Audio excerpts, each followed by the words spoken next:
you remember those platters that I prepared for my live demo a few weeks ago, this video will be the conclusion of that, including the actual footage from the live demo. And then I will take that on into completion here in the shop after the demo is over. So come along, I hope you enjoy.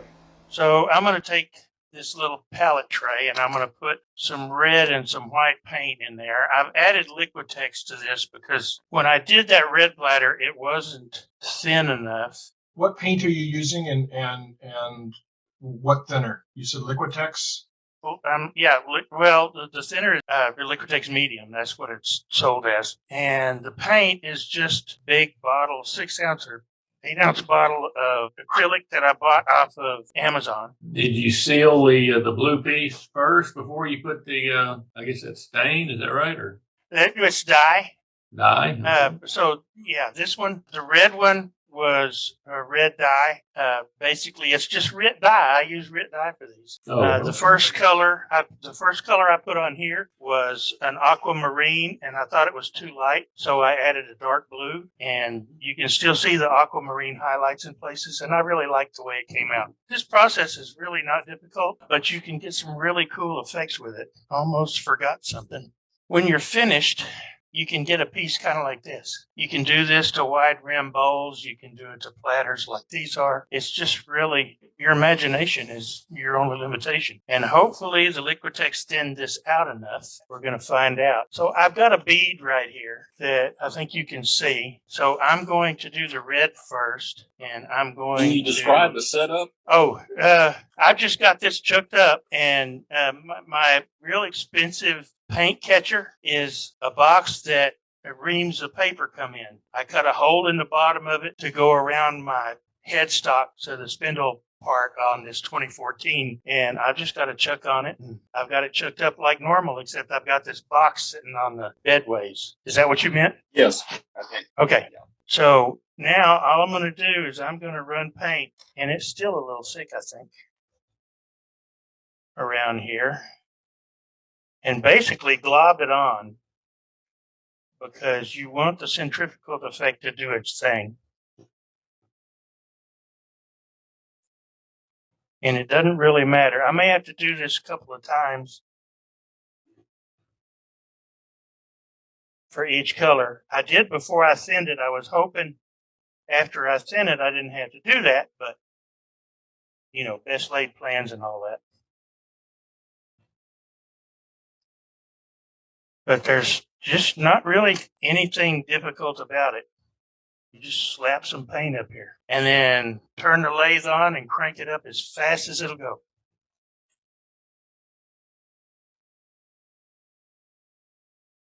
It looks like it spun out a little bit. Yeah, it did.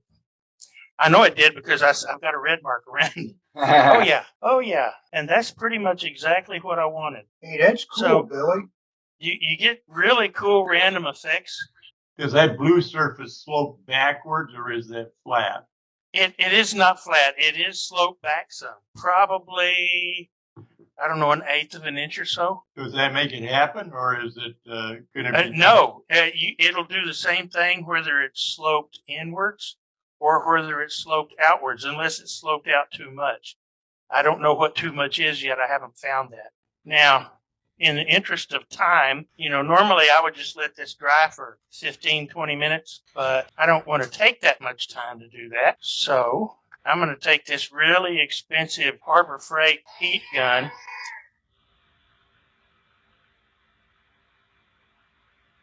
I thought that was the blow dryer from years ago. No, this is Drill Master brand. I think $10 at Harbor Freight. But it works fine. Hey, Billy, if you Yes, put sir. a different color on while it's wet, will the colors intermix or will they just naturally overlay each other? They will. They will bleed. And depends on the paints and the colors, some worse than others. So I'll show you an example. On the red one, I didn't wait quite long enough. The white was the last color I did. And I didn't wait quite long enough, and you can see it's got a pink hue to it where it picked up the red. And I don't know why I picked up the red, because I put it on top of the blue. So you got to wait, give it some time. That feels pretty good. It's not coming off on my fingers, which is a good thing. Now we just do the same thing with some white. Now I'm turning this. I've got my hand on the hand wheel on the back side of the spindle. So I'm just turning it, daubing on some paint. And the reason that I went with red, white, and blue is because it's July. And I was feeling kind of patriotic. The white has also been thinned to make it flow better. Yes, the white has been thinned as well. See, it picked up some of that red right there. All right, crank her up. Oh, yeah. I mean, this is, it just really doesn't get any easier than this. And now you can see the white line on the box. Yes, I can see the red line on the box. Ah. I think that's plenty. I think the thinner was just a trick, because I had to do this. If you watch the video when I prepped these, I had to put paint on the red one. I had to put blue on it, I think, 3 or 4 times, and red the same, and the white the same. But now I will, at this point, I mean, really, we're done, except for waiting for it to dry and doing whatever treatment I'm going to do out here. Good All right, move. so now I will carefully take this off, because I need the chuck on the other lathe. And I will go lay this down. I love that paint catcher. I normally use my T-shirt.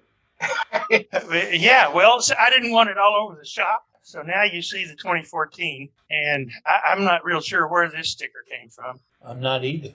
So at this point, we've got a few options. One is, how are we going to treat this? I've got a bead on here as well. So I think for this one, I'm going to take my really expensive homemade point tool. That's nice. This was the largest cobalt screwdriver Lowe's had. It was a 6-inch by number 3. I think I want to put that about right there on the bead.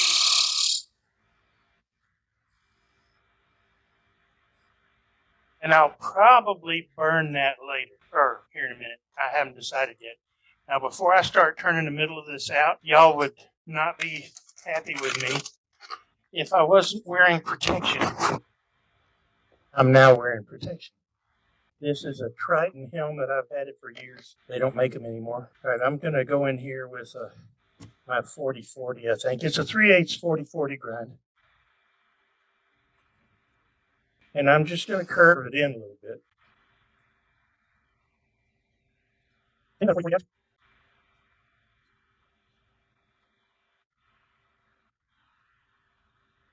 Ooh, that's about thin enough.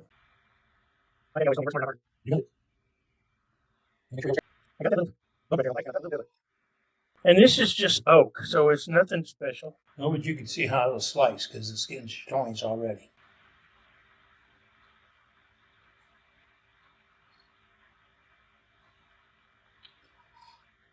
Billy, for novice turners, when you finish, can you show us a close-up on that pointing tool that you just used? Sure, I can indeed.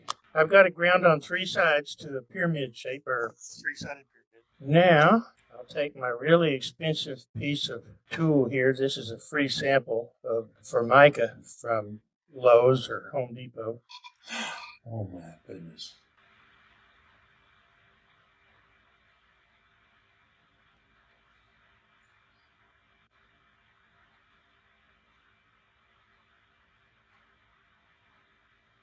Y'all saw the smoke? I smelled it. Over. Oh yeah, that will work. So now, I don't like the look of this. That's the thing. So what I would do at this point, and I haven't sanded yet, but this is ready to sand. Joaquin wants to come borrow that scraper. He says he's got a 40-foot trailer he can fit it on.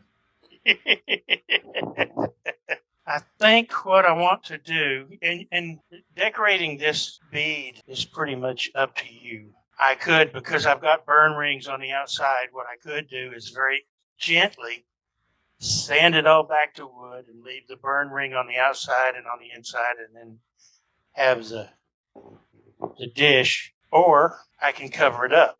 And in this case, that's what I'm going to do. It's going to take several coats because I've got this thinned out.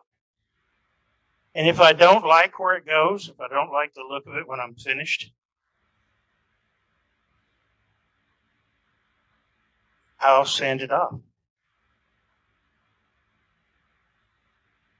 That's one of the beauties about doing stuff like this is you can pretty much just let your imagination run and do what you want. I really like having the option to sand something off that you don't like. That's served me well. Yeah, me too. I'm just going to get a base coat on right now. And again, I'll come back later after that coat dries, and I will do it again until I'm happy with the overall look. I think you're doing a great job painting that. Thank you. Yeah, absolutely. Don't messed sell up. yourself short. That's well done. Yeah, I got a bedroom and a bathroom to be painted. I'll help you paint my house. Okay, so you get the gist. Put a couple of coats of paint on it. Make it look like how you want it to look. Make sure you're happy with it. And do it till you're done. And once that's done, then, like I said, you sand it, just like I did this one. You just sand it all up. I didn't sand out here after I had the paint on. If you do that, you'll remove it. So that you don't want to do. Oh, Something else you could do, though, is you could, before you start this process, you could coat this with a couple of coats of de-wax shellac, like seal coat. And I like to use de-wax shellac because it doesn't matter what finish I put on top of it. If it's got wax in it, that's not necessarily the case. You could cover this with de-wax shellac, and then it would be more protected to be able to wipe off or get off anything you got on the outside. And then you just spray it or brush it with your finish of choice. In this case, it was lacquer. In the case of this and that blue one, it will probably be lacquer as well. That's really cool. I like this a lot. And that's basically a point tool, right? It is. It's a homemade point tool. I Yep, ground okay. it on 3 sides on my grinder. I did not use my CBN wheels for this because I don't think this is high-speed steel. So I used my 6-inch high-speed grinder on it. And when I need to touch it up, I hone it. And it works great. Was that a Phillips, a round shaft Phillips? Yes, it was a round shaft number 3 Phillips. And the blade was 6 inches long. You can also make your own ultra-thin parting tool. This is high-speed steel. I ordered it specifically because it was high-speed steel. This is a reciprocating saw blade that I ground the set off of, not just the teeth, but I ground the set out of it as well. And I use this for making my bowl from a board bowls. So you can make your own tools. It's just a matter of your imagination and using the right equipment, and the right steel. Yeah, but for a point tool, that Phillips screwdriver does a treat. I had a dear old friend that was making them for the club, and he was using the support rods for hatchbacks. He'd go to the dump and knock them off, and they're a great steel for that. I've got 4 or 5 still left. So that's pretty much all there is to it. I mean, and you can see the kind of effects you can get. The weird thing is that white paint, you can tell. See how it looks really light blue now? Yeah. Mm-hmm. I was going to ask a question on that. It looks like the white paint picked up the blue, but it didn't pick up the red. Correct. Any And reason for that? I believe the reason is because the red acrylic paint had already dried when I put the white on, and it picked up the blue because it is water and alcohol based dye, and acrylic paint is also water based. So it would probably have been better had I sealed the dye in with shellac before I did this. I wasn't thinking about that, so lessons learned there. The reason it didn't do it on this piece is because the black I did seal in because it was Speedball Super Black India ink, and I sealed it with shellac before I put the paint on it. That is one beautiful piece. That Thank is stunning. Absolutely stunning. So you live and learn. I've learned if you're going to use dyes, especially what I use, seal your piece before you spin paint it. So last night in my demo, I turned this out and I started painting this bead red, but I don't like it. It's going to take way too many coats to cover it up. to cover up this other stuff. And I just don't like the look of it, so I'm going to go with something a little bit different. And I'll show you what that is in a minute. So I've started sanding this up, and we'll finish that. I'm going to take this inside to 600.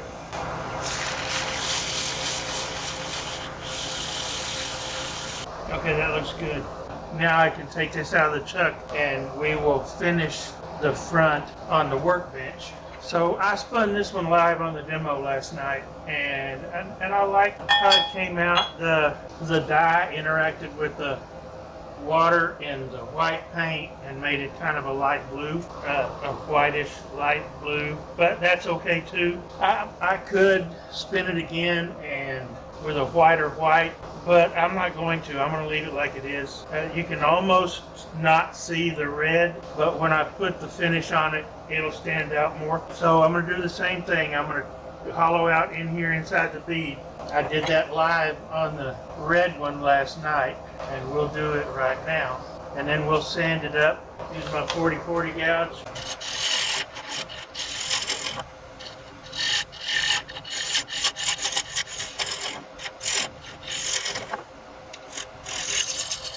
You're going to a little bit.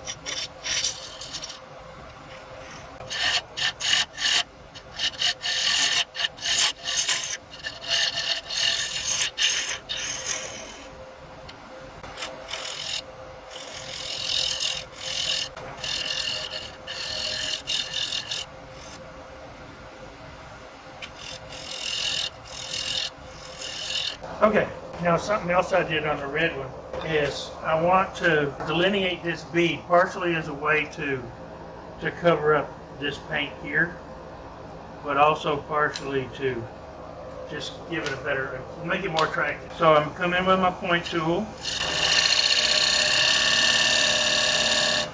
make me a groove, make me another one right here, get my piece of laminate,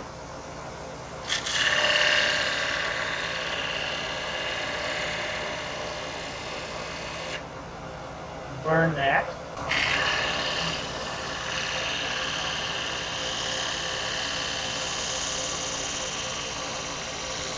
Burn that good. We'll sand it to 600.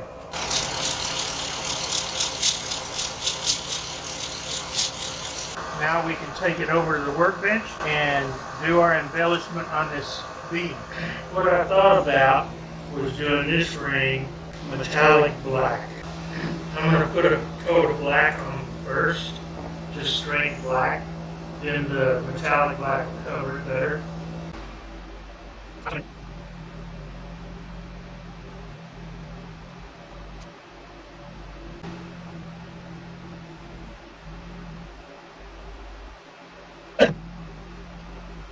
Okay, I will let this dry, and then I'll come back and use the metallic black.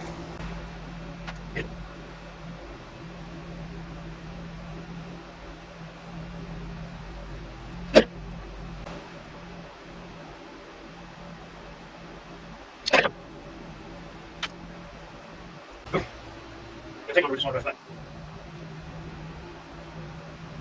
I should have a little control.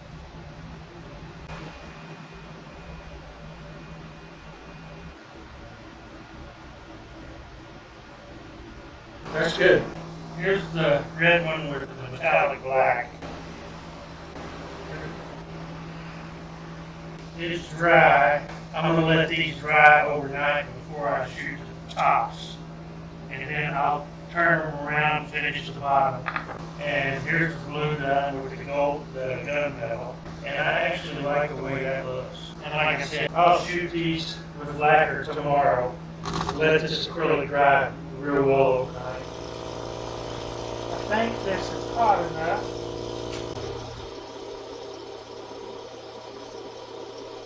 Almost. I should have wet it, but that'll do. In.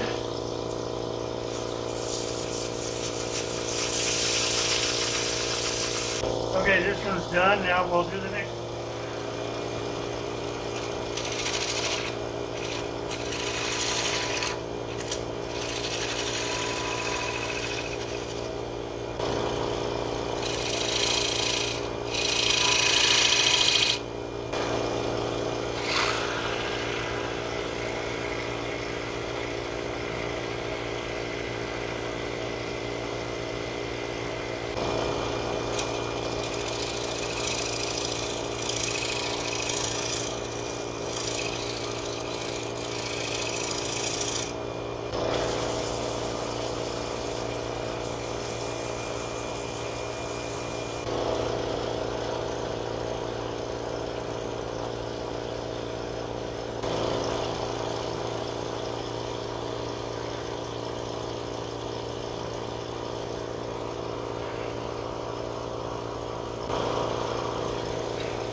That's the way the first one should have been. And we're ready to finish them both now. Then I shot these two platters with 3 coats front and back of Death Gloss lacquer. And as you can see from the stills, they look really, really good. I'm very pleased with how these came out.